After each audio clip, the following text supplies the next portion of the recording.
I'm now happy to introduce Laura Jones, our Executive Vice President and Chief Strategic Officer. Thank you, Laura. Thanks, Alexa, and I'd like to start by introducing our special guest that we have with us today, Bryan Gelman, who is, his firm is an expert in sort of restructuring and also helping businesses through challenging financial times.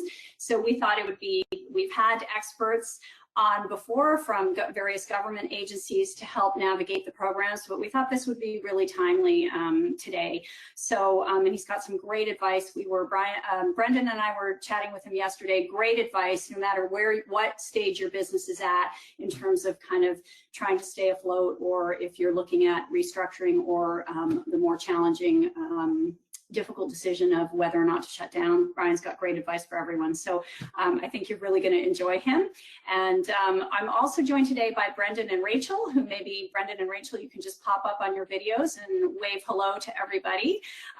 We do not have Corinne with us today. For those of you who have been regulars on our webinars, Corinne Pullman, who is our expert in all things Ottawa, is taking a well-deserved break this week. So, but she'll be back with us next week.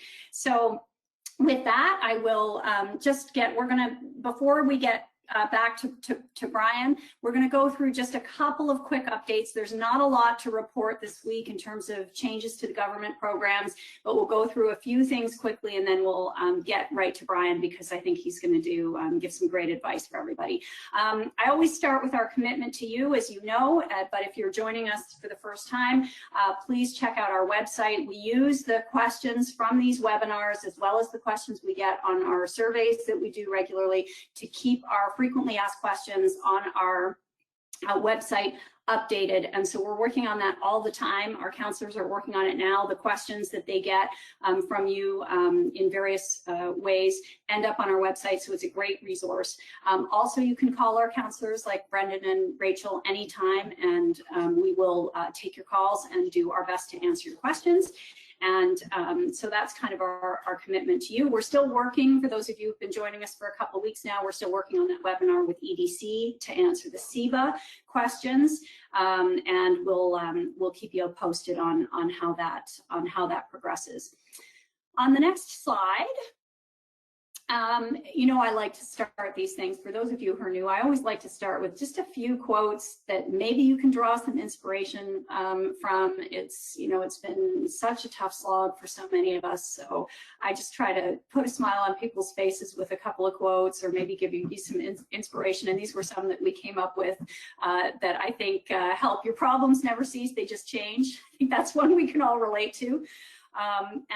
You know, the one that I like, and I think Bryan is really apropos of some of the discussion we're going to have today, is that courage doesn't always roar. Sometimes really it is that quiet voice at the end of the day saying, I'm going to have the courage to face tomorrow and do what needs to be done in the face of challenging times. And of course, that sort of ties in with the future being kind of dealt with one day at a time. So we're going to go through some of the, just a couple of quick updates for you, and then we'll get to Bryan's presentation. One important tip that we've been giving, and Bryan, I'll be curious on your take on this tip as well, is just to keep a bit of a business log and a journal. I know, Bryan, you talk a lot about the importance of planning, but keeping track also of some of the key decisions you're making and why you're making them as you go along, going to be really important as things, as you look back, or as you might have to show evidence to government of various decisions and why you made them. So if you're just joining us, this is probably one of our most important tips. And I know that we've had several business owners say thank you for that, because I wouldn't have remembered some of the things that why I decided to do what. So keep that in mind. And then let's get to our updates so that I can then introduce Bryan. One of the reasons why it's so topical to have Bryan with us today is, of course, we're still very far from normal in the small business world, and we know that only 28% of you are at normal sales, and for some sectors it's far lower than that. I was looking at some restaurant data this morning, 14% are at normal sales. Fully staffed, 41% on average, but again, looking at some restaurant and hospitality data, it's only about 20% of you are fully staffed and fully open, 64%, but again, a lot of variation by sector. I just happened to be looking at the restaurant data this morning because I was doing an interview on that, and only about a third are fully open in the restaurant sector. So given how far we are from normal, again, it just seems so timely and topical to say, okay, how do you deal with the financial and emotional stress around this picture, and what can you do to kind of make the best decisions possible for your business given the extraordinary times we're in. If we go to the next slide, just on what's new, I just wanted to remind everyone that last week there was one final extension of CECRA announced. So Angela, I think this will answer your question about whether CECRA will go into September. Yes, it will. The landlord has to agree. There's no additional criteria other than your landlord participating, and you have to be down 70% for that April, May, June average period. But you don't have to show any other revenue losses beyond that. The government also announced it's exploring options to continue to support small business with the challenge of fixed costs, but no details yet on what that might look like. The throne speech is next week, so we're kind of looking for some indication in that throne speech about what might be coming, but we don't know. They may or may not do it in the throne speech, or they may decide to do it as a separate announcement. So just a reminder again from last week about the deadlines for CECRA. New applications for newer people who haven't yet applied for any of the CECRA program, the deadline is September 30th, and that's the landlord that makes the application. So that's for all months except for the September extension. For the September extension, the application is not yet available, and the deadline for submitting it has not been confirmed. So Rachel is in touch with the CMHC regularly, and we will let you know as soon as we have any additional information on that. But if you want to register to have the CMHC notify you when the September extension is available, you can click on that link there. And Rachel, I didn't know, did you want to say anything else about the CECRA piece? Nope, you pretty much covered it. Amazing. Okay, but you can stay up because I think I'm going to have you on that next. So yeah, that's what I was anticipating. Thanks. Yeah. So that's what's new on rent relief. Oh, and just to let you know, commercial eviction protection, we've got an update here. And again, the slide deck is available in your handouts section. So all of this information, you don't have to frantically take notes, as Alexa said. It's all there for you to download. Here's the latest on commercial eviction protection. And it is, you can see what the different provinces are doing. And we continue to talk to provinces about this piece of the rent picture. If we go to the next slide, this is where Rachel, I think you're going to want to make a few comments about Workshare and CEBA. So I'm going to turn it over to you for this piece of it. Thanks, Laura. Okay, so what else is new? So Service Canada actually let us know that Workshare has had some improvements in the past week. So there was this interaction between the Workshare and the CERB program where some employees were not receiving their EI, which is a huge problem. We've been raising this with them, and they're working on really resolving these issues. The hope is that they'll have them all resolved by October. When it comes to the CEBA, there's nothing really new yet on the CEBA. And specifically when it's going to be available for those operating with personal bank accounts. We're still pushing for those really strongly. We're also trying to raise other members who are having issues and falling through the cracks. We're raising those with EDC and different parts of government. So please don't give up hope on that. We are still lobbying strongly on that. And just to note this last point here, if you remember from last week's, I was saying that there's 6-hour waits for the CEBA call center. People were not hearing back from the EDC for maybe about a week.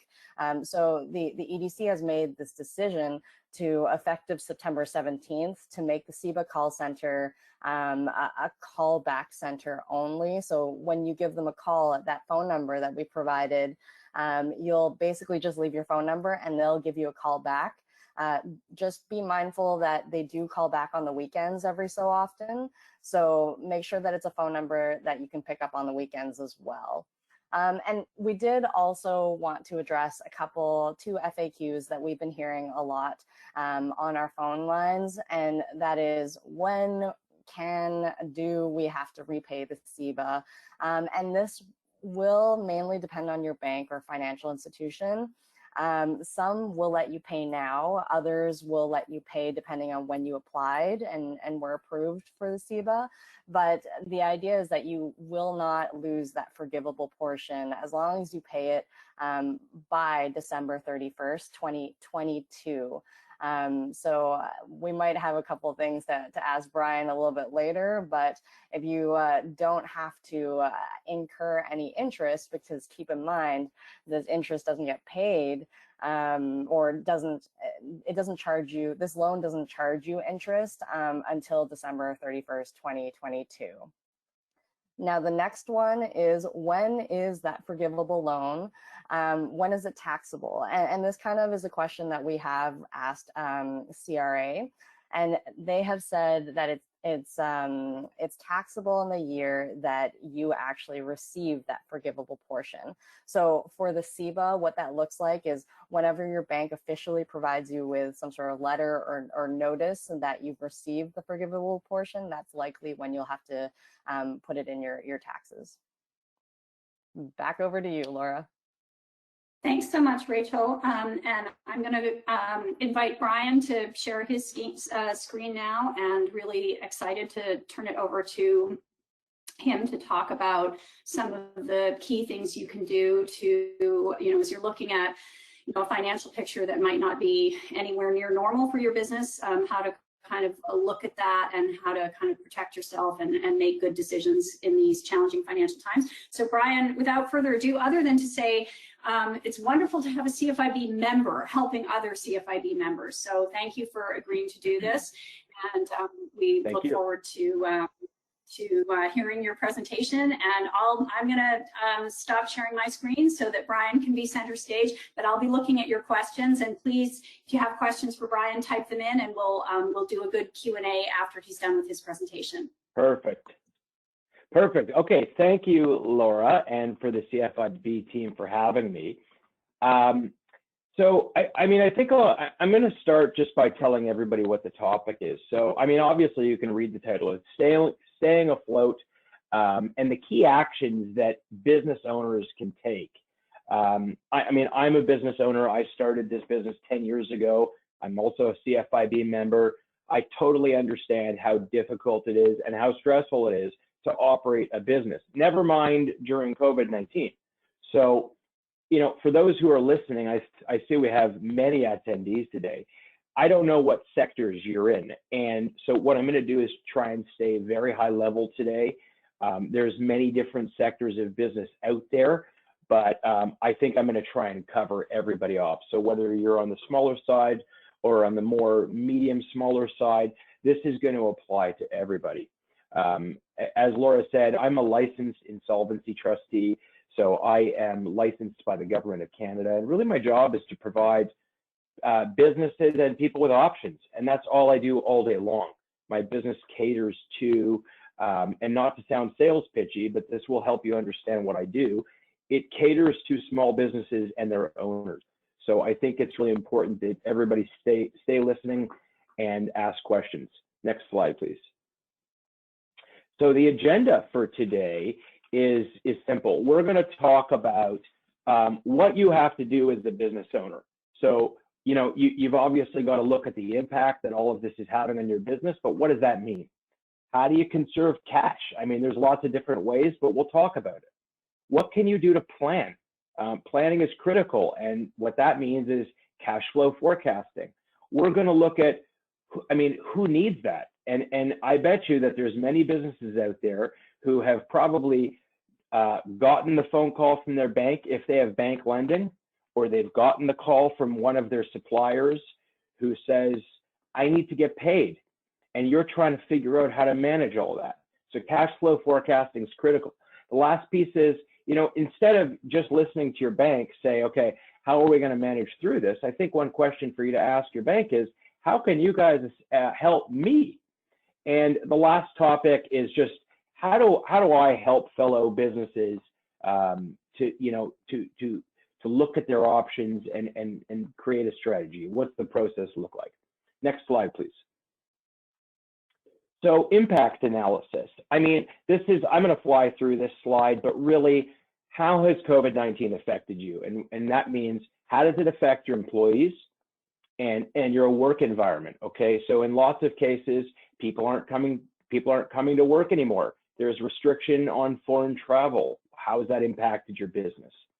So your industry, not only how has it affected your competitors in the industry, but how has it affected just the demand for your product? Some products are now less relevant than they used to be for customers, whereas some products are far more relevant. How is it affecting your competitors? So oftentimes, if you're selling a product or a service for the same price as your competitor is, one way to make more money is to try and reduce your cost on that product. So how are your competitors managing that, and how are you managing that? Customers, like we talked about, customers are affected by COVID in many different ways, and I think you've got to look at that. Same with your suppliers. If you have suppliers overseas, is that creating issues for your business? And ultimately, are there any new regulatory restrictions on your business? So if your business has, an event facility where you used to be allowed to have hundreds of people, are there regulations restricting that? And what can you do differently? Next slide. I mean, I think that, you need to go through the analysis to understand what real changes you have to make in your business. And I think it was Laura, on one of the first slides, you talked about documenting why you do things and what decisions you're going to make. And I think that that's critical, because I think what everyone needs to start to do is go through the exercise with management and some of your key employees to go through and sit down by virtually or in person if you can, and go through the impact analysis together. As a lot of different people come from different angles, and I think it's really important that everybody listen and try and gain perspective on what's going on. So this next slide is called cash conservation.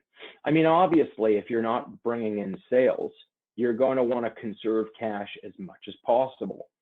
And there are many different ways to do that. Government assistance programs, it's an obvious. I think most small businesses are applying for some type of subsidy one way or another, whether it be through a landlord if they've agreed, or whether it's wage subsidies. A lot of people now need to turn their minds to the sale of redundant assets. So if you've got equipment that's lying around that hasn't been used in a very long time, consider selling it. If you do have bank debt, in most cases, the bank will have a general security agreement over the corporation's assets. So if you're going to sell redundant assets, you're likely going to need to use that excess cash flow to pay back the bank, and you can talk to the bank about that. Early payment discounts, I think, is a given. Obviously, if it's taking longer for your customers to pay you, you want to try and ask for those same terms of payment to your suppliers. Temporary and full-time layoff of employees, that is definitely a given. Decrease in management remuneration. A lot of the times people have to make a tough decision to say, who can we pay here? Like, we only have so much money. Can we keep paying our employees? And one factor that you're going to want to assess is can you afford to take a reduction in your own salary, or do you need to lay off employees to make that work? And that really comes down to cash flow management. Do you have the cash to sustain yourself? From a business perspective, looking at it from a shareholder, you may need to inject equity into the business to keep it alive. And that means through shareholder loans, or you might need to go out and get more shareholders to fund your business. Those are complicated issues. And in the case of a small business, I think it's it's hard to raise equity from more shareholders, but it's certainly something to be thought about. And the last one is rent deferrals. As Laura was saying before, that I think it was Laura, that commercial landlords cannot terminate leases or lock the doors on you, but eventually that's going to start to happen. And for small business owners, it's critical that you have a long, good thought about the sustainability of your business and how you're going to manage, staying open once the government subsidies, once that tap turns off. And I think you've got to start thinking about it now. One of the things that I'll be handing out, it's actually, I have a web page for CFIB members. So it's on albertgelman.com. If you go to Who Do We Serve, underneath it, it says CFIB members. There's a page there with resources on it. And one of them is a cash flow template. Next slide, please. The cash flow template is really going to help business owners forecast from today onward what the sales that they have are going to bring in terms of new money. So how much cash is going to come in the door, and where's it going to go month by month or week by week? Where's it going to go? You got to pay rent, you have to pay your employees. So just figuring out who you're going to pay and how. And what I wrote here is something I'm going to just read verbatim. It doesn't matter if you have bank debt at the top of the slide here. It doesn't matter if you have bank debt or if you owe suppliers or both. You need to have a plan. And a plan not only works to help you stay organized, but it also works to help your bank and your suppliers have credibility in you that you're actually going to make ends meet. If your bank loses credibility in you, or your suppliers of inventory or whatever you're doing lose credibility in you, they might turn off the tap themselves. So it's critical that you have a plan.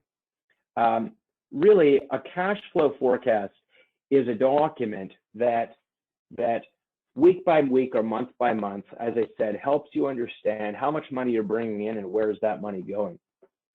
But I do think in this period of time, if you're really struggling, you would do it weekly. And again, the cash flow forecast that's on my website, I can rework that in any way, shape, or form to help each and every type of CFIB member. You can just email me at bgelman, that's BGELMAN @albertgelman.com. You can email me and I'll work through that with you. I've got a template for a dentist up there right now, which is really, that's one type of industry, is dental or medical, but I can also create other ones for manufacturing or retail or whatever you're in. But the point is, if you're struggling with cash flow, you're going to need to do a weekly cash flow forecast so that you can prepare for how much money you need to bring in every week in terms of sales in order to fund your costs. So big picture on this particular slide, one of the main reasons for doing this presentation is that I am involved in assisting several major banks. And right now, the banks are starting to call clients to say, we've given you a deferral of interest in principal or whatever the agreement was. And now that deferral is over.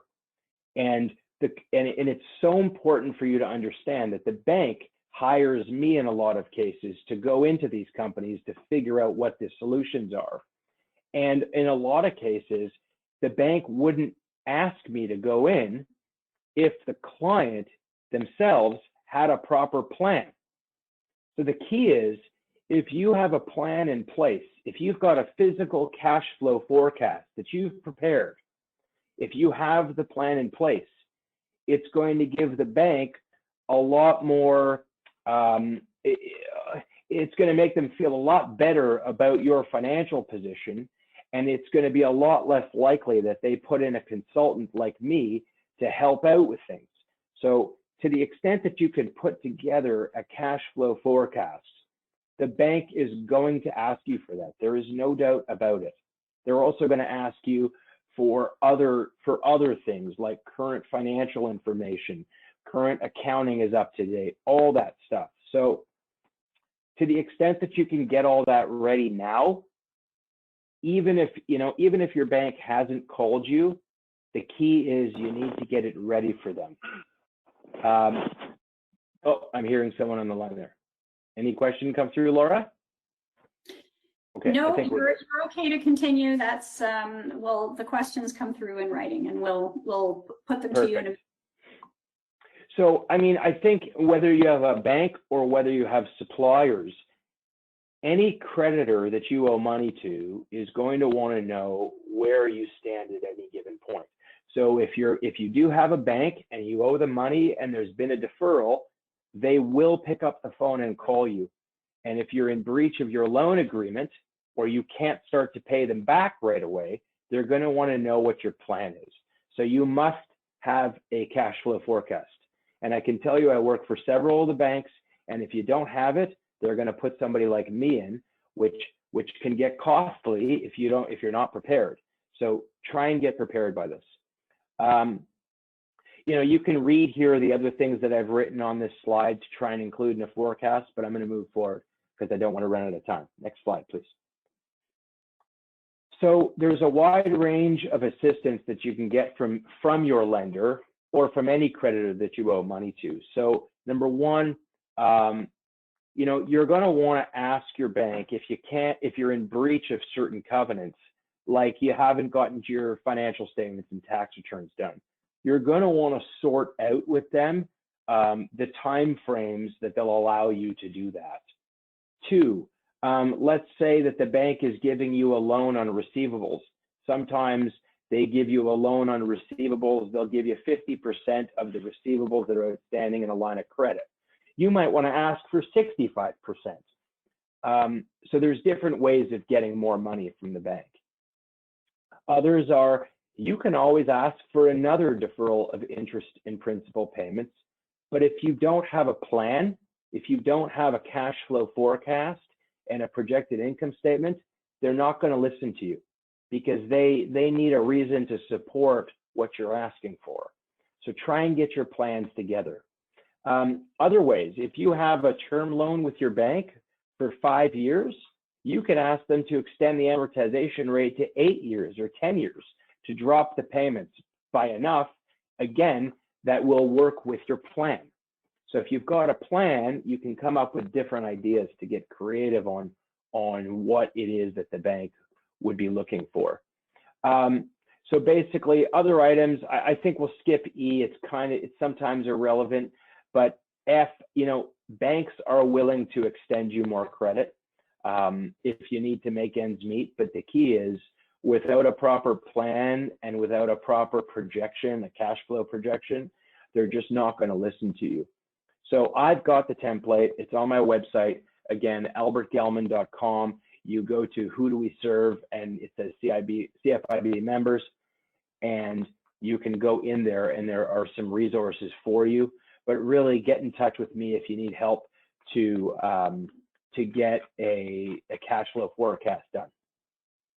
Next slide, please. Okay, so again, when you're talking to your lenders or your creditors, they're going to want to see that you have a solid plan and how your business has been impacted right through to what your cash flow plan is for how you're going to get them paid back. They want to see the best estimates of what the future will look like. And really just the fact that you come to the table with your lender or your suppliers, if you owe them money, the fact that you come to get to the table with a good plan makes everybody feel a lot more comfortable with your business and how to help you. So I think that's the key to my presentation is, there's so much anxiety around these issues. And I think what you have to understand is anxiety a lot of the time comes from major fear of the unknown. And pick up the phone, you can call me and send me an email if you have questions, but really you need to get answers, be proactive.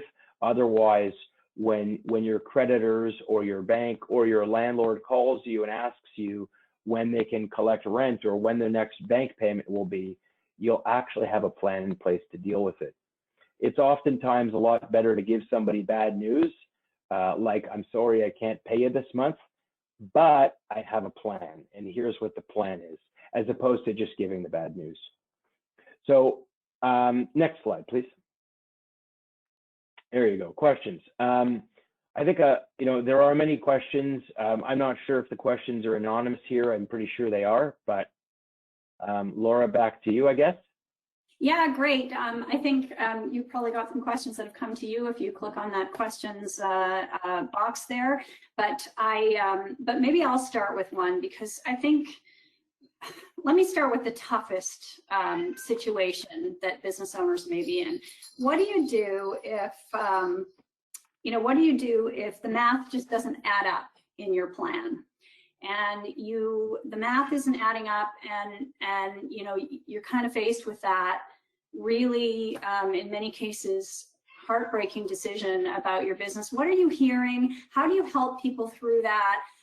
What's the kind of emotional and financial journey from there? Because we've got some business owners who are unfortunately in the position where that may be the best decision, but it's not the easy decision. And if you've been in business for 20 years, 30 years, I mean, what are you saying to people who come to you with scenarios? And I want to tackle that one first, because I feel like we got to deal with our fear around some of this stuff. And I'm going to disappear for a minute to let my cat out while you answer that. She's making a lot of noise. No problem. Yeah, I mean, it's a great question, because I can tell you that every phone call I have with my clients, they can get emotional, because there's a lot of people that are very scared out there. Normally, when people hear answers to their questions, they feel a lot calmer. The anxiety is generally fear-driven, fear of worst-case scenario. Typically, worst-case scenario doesn't happen, and there's always solutions. And people are amazing, because they figure out solutions to their problems. But I mean, in this case, in a lot of cases right now, people are going to lose their businesses. They just are.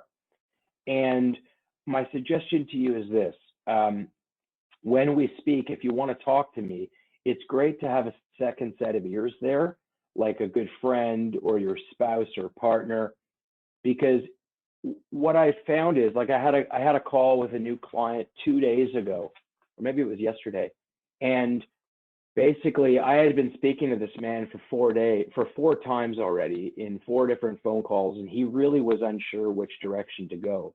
But the minute that he brought his wife onto the phone, she was able to, because she was objective, she was able to really hone in on what the issues were with the 3 of us. And then we made a decision right away and stuck and went in that direction. In that particular case, he wasn't able to communicate with his wife the way I was able to. So they saw that their business was coming to an end. I had talked to them repeatedly, with him repeatedly, about the potential to sell his business. He tried to do everything he could. So we tried to do everything possible to keep his business out of bankruptcy or out of insolvency. Wasn't able to, so we moved to phase 2, which was we're going to bankrupt the business. And I think that that'll bring a lot of, it'll allow him to start going out and searching for more work and getting his financial livelihood back in place. So I understand it's scary, but you've got to deal with it. You've got to ask those questions and speak to professionals about it. I think it's great advice too, to have another person there who can be a support for you, and a second set of kind of ears and thinking around these really important life decisions. So thanks for that. I'm going to comment from Alan, saying just about your presentation, saying that he works for a large private company, and he says the cash flow Brian is talking about, the planning, I think is what he's talking about, is the most important thing a business can do. We have a great relationship with our suppliers, bankers, as a result of the cash flow planning that we do. 100%. And Brian, I just wanted to say, when we were talking yesterday about the presentation, one of the comments that you made was there's a difference between the kind of planning you might do with your accountant and the planning that a bank might want to see. And I wonder if you might touch on that in terms of the cash flow plan, because I thought that was a really important point you were making. Yeah, okay, good question. So, or a good point. So at year end, when business owners get their financial statements. Normally it shows a balance sheet, then it shows an income statement, and then it shows a cash flow. And what that cash flow says is, you know, basically the amount of money that you have in the bank, and then you add back amortization, you deduct something else, and then you come to your ending cash balance. That's not a cash flow you can present. You could make it into a projection, but the banks don't understand what that type of cash flow means. The bank literally wants to see an Excel schedule month by month that says starting cash flow, this is the sales that we've collected, this is what we've used the money for, ending balance, change in the line of credit, opening cash from the next month, future month, and so on and so forth, going on and on and on for 12 or 24 months.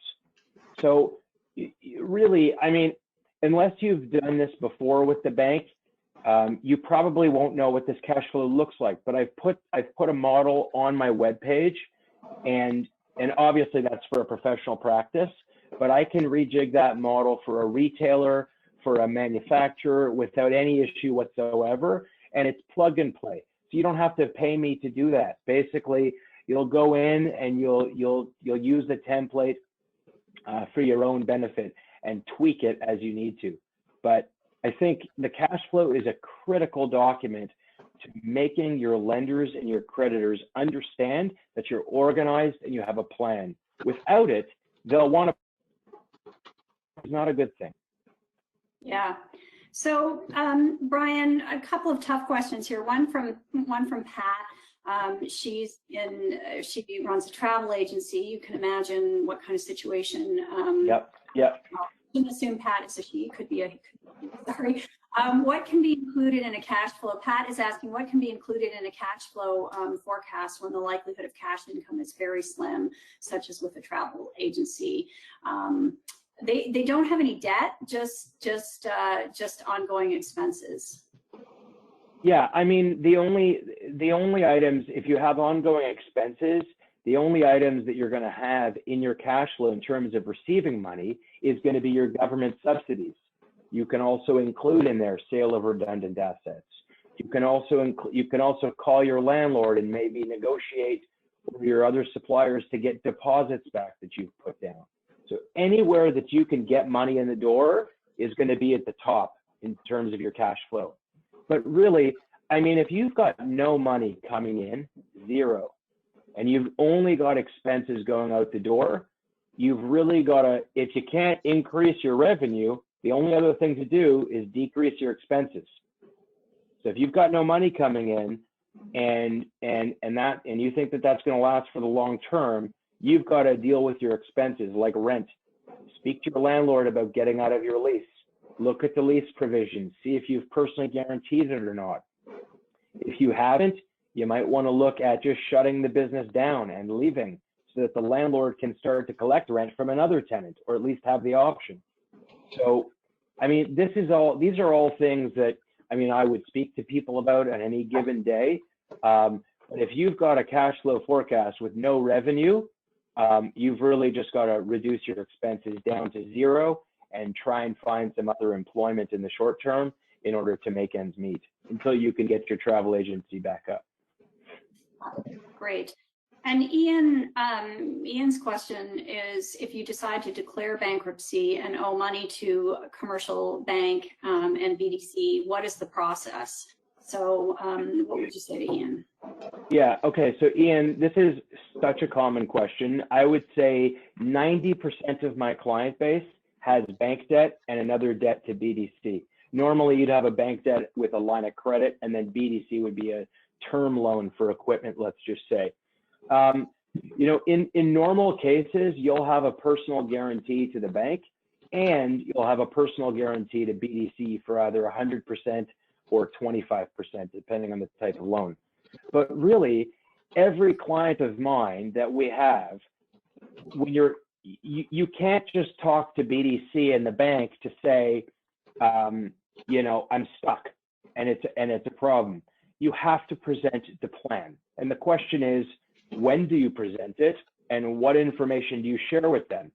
You don't always want to share every little nitty-gritty piece of information with the bank, because that can have a domino effect on you.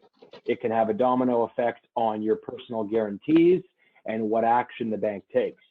So, Ian, I can say to you, and please don't take this as a sales pitch. You're going to need to speak to me or another licensed professional in your geographic area, because it's not something you want to take lightly, and you have to be careful with how you approach these things, because you don't want the domino effect to go to work not in your favor. I have one particular client that I'm helping right now, and she has a deferral of her interest and principal payments to her bank. And BDC is going to start taking interest again, like next month. What I've said to her is, right now, if we go to the banks and tell them that your business is shut down, they're going to call on your personal guarantees, and the equity in your house right now is a lot on paper. The banks are going to want to get paid back from you, and you'll have to sell your house. So what I've said to them is, instead, let's wait. Let's wait and see if there's a dip in the housing market.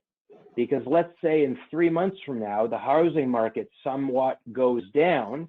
On paper, the equity in your house is going to be a lot less. So when it comes to negotiating with the bank, if you talk to them now, the banks are going to say, oh, you've got plenty of equity in your house, you can just pay us out. But in 3 months from now, if the housing market dips, the equity might be so much less on paper that you might be able to say, you know what, I can try and refinance, but I don't need to sell my house. There's a lot better ways to negotiate when your house is worth less. So in this particular client, time is what we needed to buy. So I think that, like, listen, it's a complicated issue, and it's not one that you're going to be able to sort out yourself necessarily without the help of a professional. So if you want to call me, fine. If you don't, talk to your accountant and ask for a referral to somebody that's licensed and reputable. Do not go to a debt counselor that is not licensed. You must go to somebody that's licensed. Great advice. Sorry to be intense about it, but it's true. No, well, I think it's, typically in our membership, the kind of, businesses rely on accountants and sometimes occasionally lawyers for their business, but they're doing the rest of it themselves. And so this has been an unusual situation we're in, where more businesses than normal may have to really be thinking hard about things like cash flow and what the best options are. So I think it's great advice that, make sure you're getting the right professional to help you with those things. And a question here from Desan around, what do you think about conserving cash as non-perishable inventory? Okay, so the question is from Desan, what do you think about conserving cash with non-perishable inventory? As non-perishable, as non-perishable inventory. And I don't really, I'm not sure if you have anything to say about that, but I just thought I'd throw it out there, given it's a question that came in. I mean, normally, when it comes to conserving cash, you want to have liquidity. So in theory, you want the cash to be in your bank. If you're talking about conserving cash by maintaining levels of inventory that's not perishable, obviously, or doesn't have an expiry date, I could think of worse things to do with your money, but normally you don't want to invest in your inventory. Normally you want to keep your inventory's levels as low as possible, not as high as possible, because anything can happen. It's a lot easier to try and pull your cash out of your savings account than it is to try and sell inventory to make ends meet. So I don't think it's a good idea to be investing in inventory unless you can source the inventory at such a discount that it makes it so worthwhile that it's worth the risk. Okay, otherwise, I'm allergic to inventory. I don't like inventory unless it's a must. Great, great great insight. And we've got a couple of other questions that go beyond just Brian's presentation, and maybe I'll invite Brendan and Rachel up as well. But one of the things that I think is a nice bridge, Brian, is you talked about having a plan for the banks. I think one of the things that we're often counseling our members on is also for the Canada Revenue Agency, when they come knocking, that having a plan is really, really important. And the tendency to want to kind of hide from it, but in fact, we find for our members that things go a lot more smoothly if you're proactive about actually communicating and keeping those lines of communication open and talking about your plan with CRA. And we've got a lot of tax deferrals that are now coming, taxes that have been deferred that are now coming due as we head to the end of September. And Rachel, so here's a quick question for you as I bridge into that. And you may not know the answer. We may have to get back to you on this, Virginia, because it's a specific one. But any extension of the 25th September deadline for submitting a new T2201 disability tax credit certificate. So the disability tax credit certificate, any additional deferrals on the tax side that we know about, Rachel? So we're not aware of anything that has been announced by the CRA or anything that's coming up so far. So nothing that we're aware of right now. I do know that in the background, there's a lot of conversation as to what these forms are going to be looking like in the future. So it is something that we are trying to find as an opportunity to talk about, hey, it would be good for CRA and for businesses if we deferred these payments for everyone, right? So it's something we're lobbying on, but for now, I don't really have any answers, and I'm happy to keep poking CRA to find out more. Yeah, and I'm going to bridge this. I'm going to try and connect a dot here with Douglas's question as well, because Douglas is talking about the many rumors that federal government may increase capital gains taxes or other tax. There's all kinds of rumors right now with the throne speech next week about where the federal government is going in terms of what they're going to be looking at for economic recovery or for their general take on where the country should go in the future. And so he's specifically asking whether, he's specifically making the point that raising taxes at this time would kill the recovery and would be disastrous for business, asking what CFIB is doing and what we've heard. So I just want to assure Douglas that we're making exactly that same point. In fact, we have a press release out today saying the number one thing that business owners want to see in the recovery plan is is competitive taxes, and there's no room for increasing taxes right now. I think you have to be pretty tone deaf to be talking about tax increases.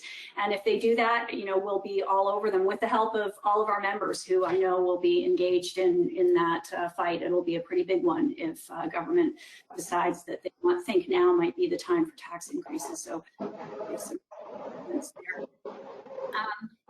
And Bryan, I don't know if you wanted to weigh in on the CRA comment that I just made about Rachel, and then I've got another couple of questions to throw your way. I think you might be on mute. Okay. There you go. I can't weigh in on the disability certificate, but I do need to comment on one thing you said about a plan with CRA. Okay. Yes. Not every CRA collections officer is the same.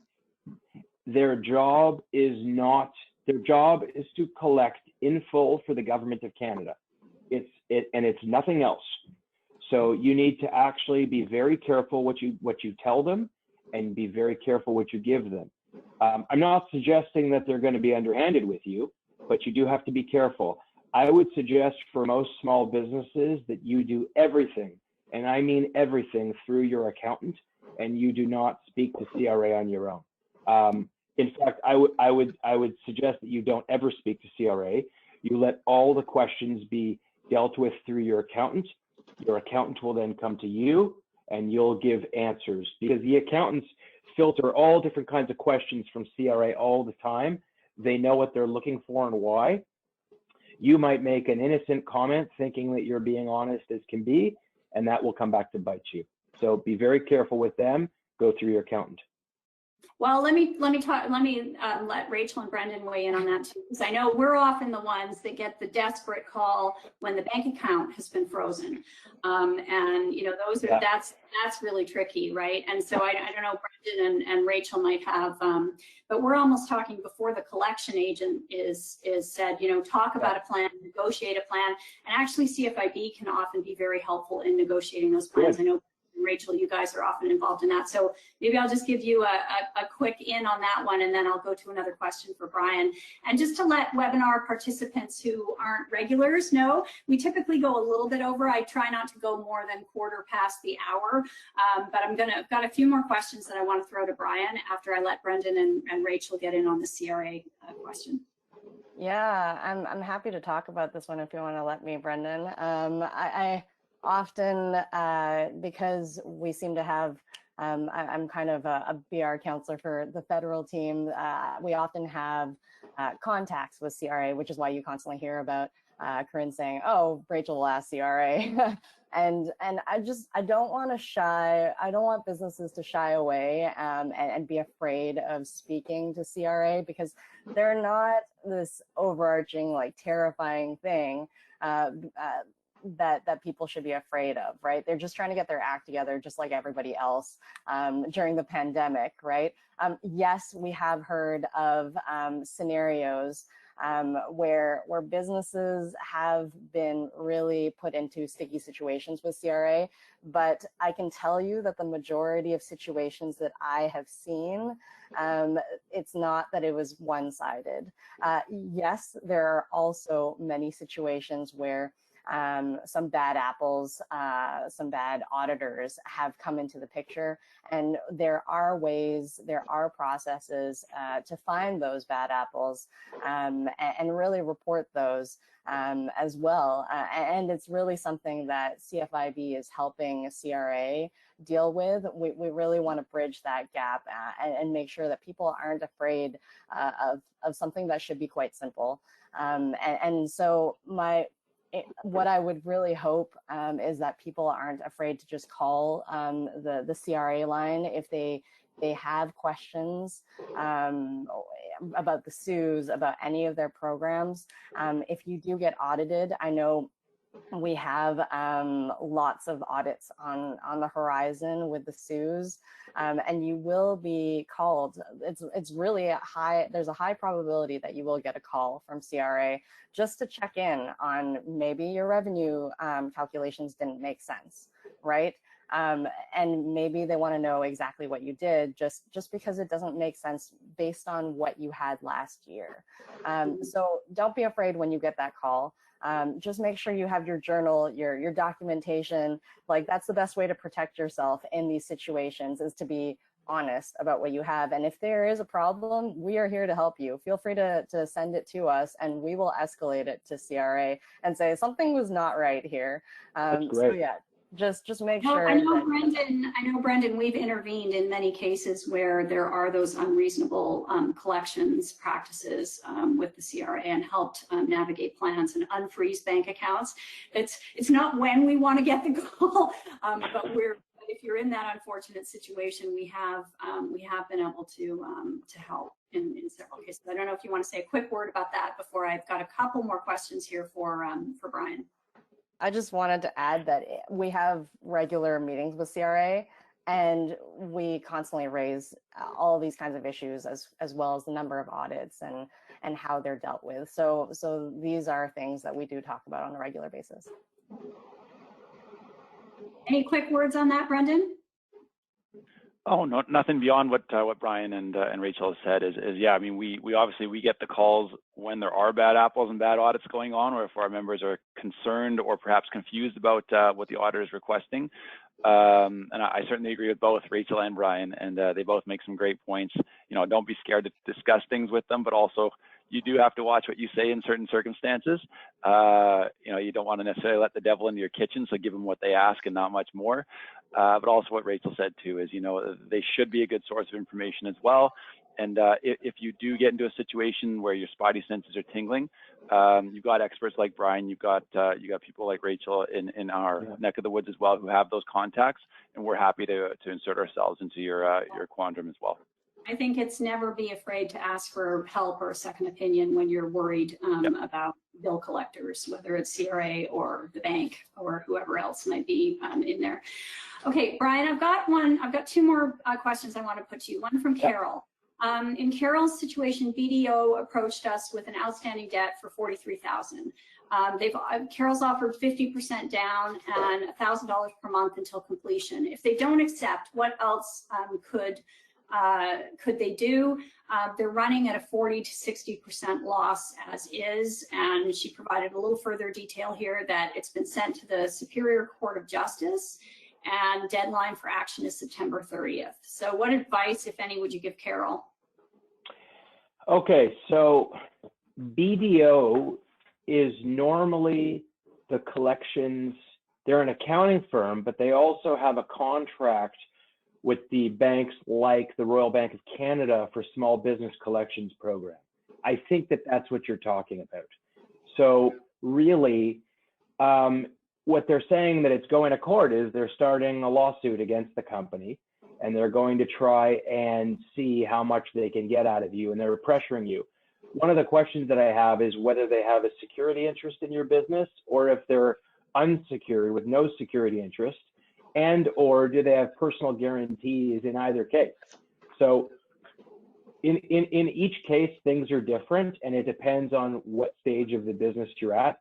You've got to call me, because there's so many different permutations and variables about what's going on that if you do offer to settle, they might still try and collect on your personal guarantee if you have one.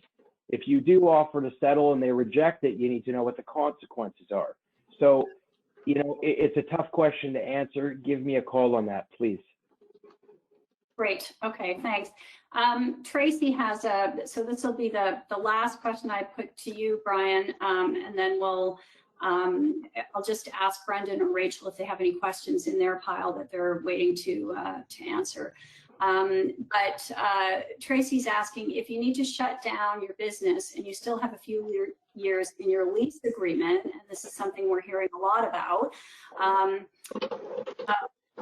landlord, if there's no personal guarantee on that agreement, is there any other way the landlord can come after you? Or is it as simple as just ending the lease early?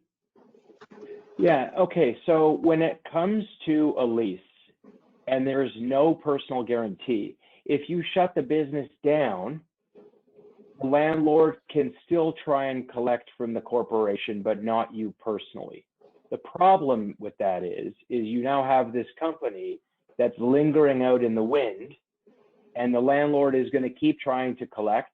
They might sue the company, and they might do an examination of you as a director of the company.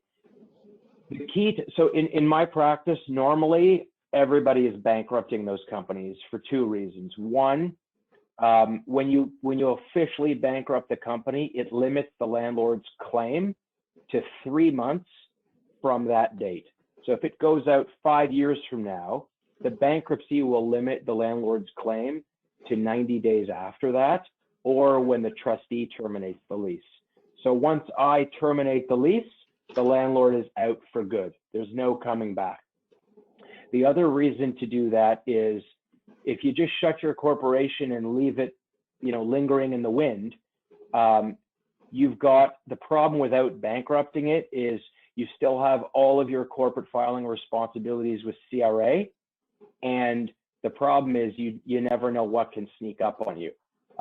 It's best to bankrupt these companies just to really shut them down for good, in order to, you know, basically shut them down, tie it up with a bow, and never think about it again.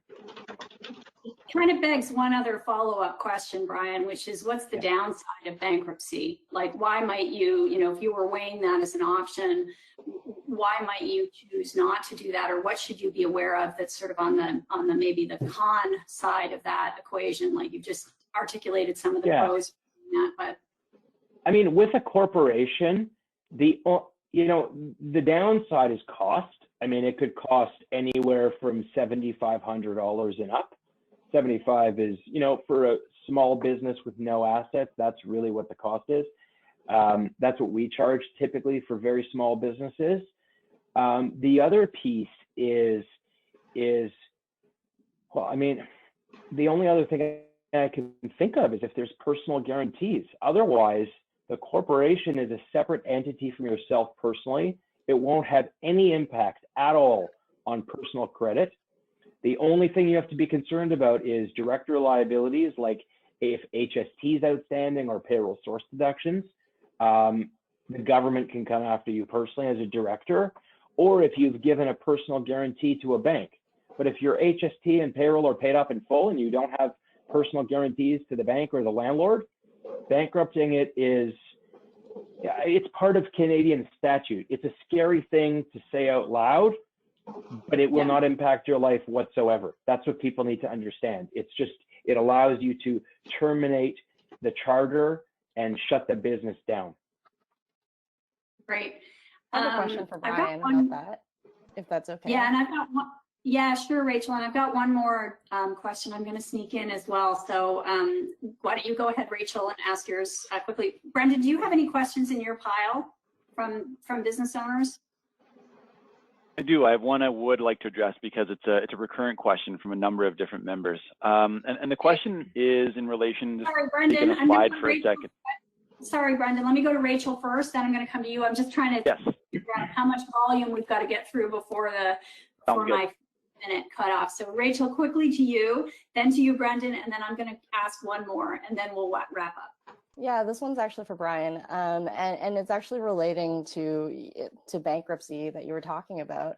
And my understanding is that the CEBA loan, for example, it's a secured loan, right? And so at what point do you decide I should be getting this loan to keep my business going, to show in my cash flow documents that like I'm getting cash flow, right? And postponing the bankruptcy of my business, but really when you're going bankrupt, and correct me if I'm wrong, you can't defer, like what you just said is you can't defer those secured debts, right? Those personal guaranteed debts. Okay. So let me just clear up a couple things. The $40,000 CEBA loan is only secured if the bank had security against your business before you took the loan.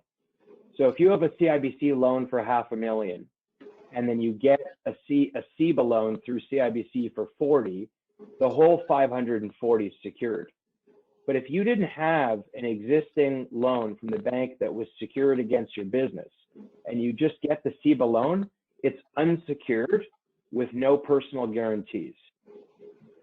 So that might be something we have to follow up on, I think, just because from the way that the Ministry of Finance has actually explained it to us, that they are secured loans. And I know that really depends on the way that the financial institutions have packaged them. Some are in credit cards, which is unsecured, or some are term loans, which are secured. So that might term loans are only secured. So loans in general are only secured if there is a PPSA registration against the company and a document, a general security agreement normally, that grants the bank a security interest. If those things don't exist, it's totally unsecured. And I guess as to whether you pay that back or not, you have to really factor in what other debts you have. And in my view, who's the biggest fish that can create the most problems for you?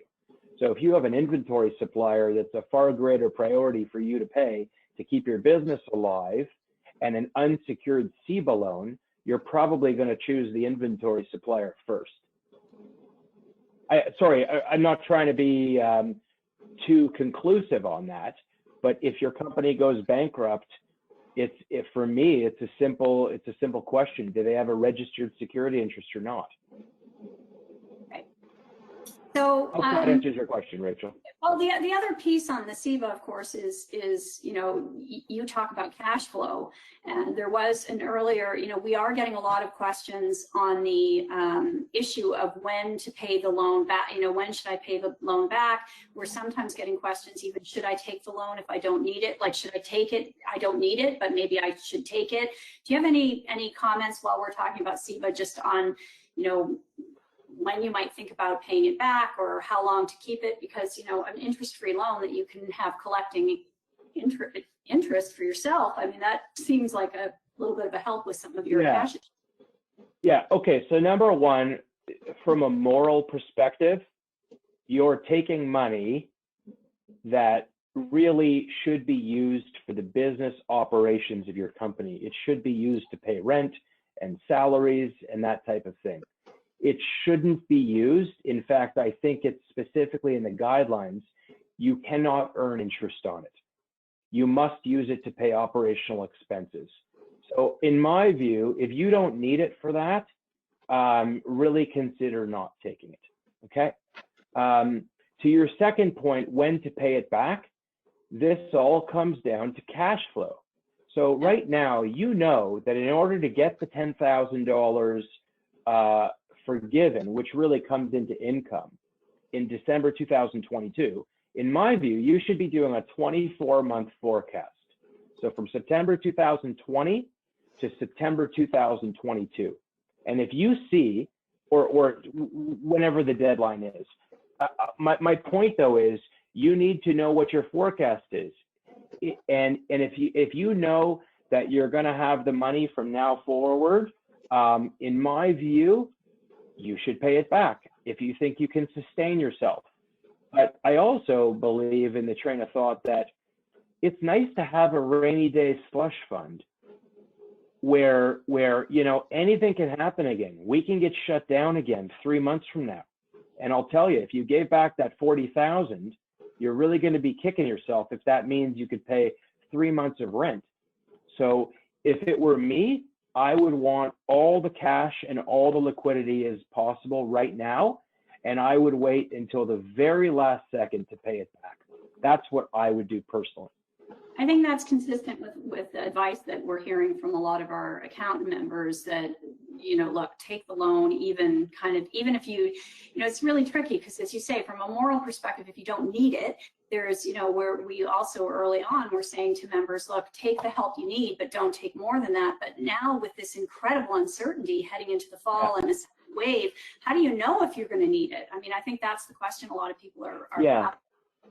I mean, if you've got $500,000 in the bank and you think that can last you for 2 years, and you really don't need it, like if you're a tech company and you're oodling in cash, that's one thing.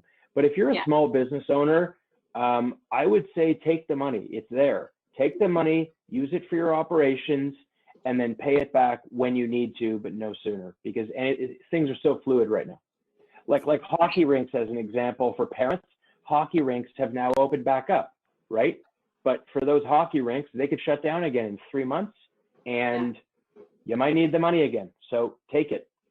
Well, I know, Brendan, you've got a question you want to get to, but the last question I've got for Bryan kind of dovetails right into this discussion from Jeff, so I'll come to you in a minute. But my business has enough cash to get to the end of 2021. How do I decide whether to run it to zero or shut down and take the cash now? I mean, obviously that begs so many other questions, and you're not going to be able to give specific advice to Jeff, but in general, kind of what are you telling businesses who may have the cash to get through for another year, but they're trying to grapple with that decision about, do I shut down now or wait?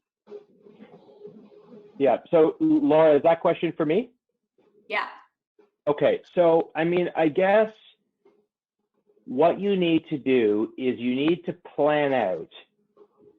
You have a plan for staying open and bringing your reserve cash down to zero. What you need to plan out is, along the way, what happens if you shut down here, here, here, here? What does your balance sheet look like? What do your liabilities look like? Can you get out of your lease? Basically, if let's say you owe your landlord, you don't owe your landlord anything, but your lease is going to last for 5 more years. If you shut down the business, in theory, your lease is still running, and in theory, the liability that you have will continue until they mitigate their damages, and they might never mitigate their damages. So if you've got a war chest of cash that will be depleted, you might want to use an insolvency to simply terminate the lease with your landlord and cap the damages at 3 months. And following that 3 months, you know that the landlord can't come back on the reserve of cash that you have. So you've got to take in every little, we got to look at all the assets. How much time do you need in your business? Can it be shut down now? Do you need time to wind down inventory? You've got to look at every aspect. And it's not like, for me, these are decisions I make every day with clients. So it's about understanding, when is the best time to shut down, and what are the pros and cons, and then what are you going to do after? Like, are you going to be able to use that money to pay for other things, including your lifestyle? So there's so many different factors here, but you can't, if you're asking that question, it's because you don't have the answers. And I think that once you and I, or you and another professional, go through this framework together, I think normally, from my perspective, the answers are obvious. Once we go through our checklist of items, the answer becomes very obvious. But as you say, you're looking at this every day, whereas for a business owner, this could be a once in a lifetime event. 100%. So I think I do this literally every day, all day. So I think it's really good advice to, there's sometimes when you just need the professionals to kind of weigh in. Brendan, you've been so patient, and let me get to you for a question if you've got one in your pile that you really want to answer, and then we're really going to wrap up because I have taken us a little longer than I typically do. So Brendan, quickly over to you, and then I'll give everyone a few last words. Perfect, and that gave me a moment actually while Bryan was offering his insight, and I've been taking notes, by the way, Bryan. Gave me a moment to sort of gel all those questions into one area that I can speak to. So the questions have been surrounding the transition from CERB back to EI. As you may or may not know, CERB, the program itself, ends at the end of September, actually the beginning of October, technically October 3rd. And people are asking, what do I have to do, and what's still available for me? For instance, a lot of our members are self-employed, and they won't have access to EI once we transition back to that. They say, what's available to me now? Because, my business is still not running, I'm still not making income, but I still need support. The first thing to note is for your employees, you shouldn't have to do anything as a business owner. So if they applied for CERB through the CRA portal, they will have to reapply through the Service Canada portal for regular benefits, regular EI benefits. If they originally applied through Service Canada for CERB, however, they will automatically be transitioned onto EI regular benefits if they're still collecting at that time and there still isn't work available to them. If you're self-employed or find yourself ineligible for regular EI benefits, there are other benefits that are available to you starting September 27th. One of those being, of course, the Canada Recovery Benefit. And this is structured very much like CERB. However, instead of $500 per week, you will have access to $400 per week over I believe a 26-week period. So there are still benefits out there available to you. If you want more information on that, please call us at Business Resources. We'll absolutely help you identify what supports are still available for you and for your business, even though some of them are winding down or are starting to slow a little bit. So don't hesitate to give us a call. And Brendan, while I'm with you, why don't you give your final words, and then I'll go to Rachel and Bryan, and then we'll wrap up. And maybe Alexa, if you could put the slide up with the CFIB contact information, then people will have those numbers that Brendan just referred to. So maybe we can advance the slides to the last one. And Brendan, why don't you give your final words, and then Rachel and Bryan. Perfect. Thanks so much, Laura. And I am privileged to speak to many, many business owners, many small business owners every single day, and thousands per year. And I just want to point out as well that even though you might be pointing towards insolvency right now, think of it as a pause button. You've started your business before, you can do it again. I know you've invested a lot of your life's work, and maybe it's even your baby at this point. Just know that you have that resiliency in you. You have that you have that courage, you have that push, and it's still there, and you can still claw your way back, even if you have to press pause for now. So, you know, don't think of it as a permanent ending. Think of it maybe potentially as a new beginning. So that's my words of wisdom for the day. And look after yourself as always. Rachel? Thanks, Bryan. Rachel? Yeah, I would just let you know, again, just as Brendan mentioned, I just want to echo it, but you're not alone, right? You have people like Bryan, you have your accountants, you have your lawyers, you have us, like our legislative team and our BR team. We're all here for you, right? And we really want to support you in the best way that we can. And so when you see potentially a communication from CRA, don't be afraid. Just give us a call so that we can give you a little bit of guidance as to how to deal with it. And make sure that you're recording, you're preparing for moments like those by keeping that business journal or using that Excel sheet, whatever works for you so that you can keep track of your expenses. But yeah, and lastly, for sure, take care of yourself. We all need to do that. Thanks, Rachel. And Bryan, you can join us in the last words part of the segment. I know you're hearing a lot of you know, emotional stress that comes with the financial stress, and maybe you have some helpful words to leave our participants with. Yeah, I mean, all I can say is there's nothing worse than not knowing. So, you know, when it comes to your finances, you've got to ask the questions. And I'm telling you, once you get the answers, you will feel a weight lifted off your shoulders. It might be telling you something that you've probably been feeling inside, but you needed someone else to tell you. The CFIB, their counselors are incredible. I'm a member, and I really feel like everybody's well protected in this. Laura, thank you so much for having me, and you know, I look forward to helping all the members out. Well, let me conclude by saying, Bryan, thank you so much for joining us. Always great to have members helping members. And I just want to come in behind some of the words of wisdom that we've heard on the webinar. First of all, Rachel's, you're not alone. And I think you're seeing that you've got lots of professionals out there who can help, as well as, you know, organizations like CFIB who are here. One day at a time was some of the wisdom that we had in the quotes earlier. And I think one day at a time is it really, don't have to do it all at once, but one day at a time, one foot in front of another, what's next. And I think Bryan's words of wisdom are really good. The worst thing is the uncertainty. For a lot of us, we're just coping with that uncertainty every day with what's going on with COVID. But there are certain pieces that you do have more control over looking at and facing up to. And, you know, the financial picture and a plan is always a good idea. It is there. And I will say that Bryan's contact information is on a previous slide.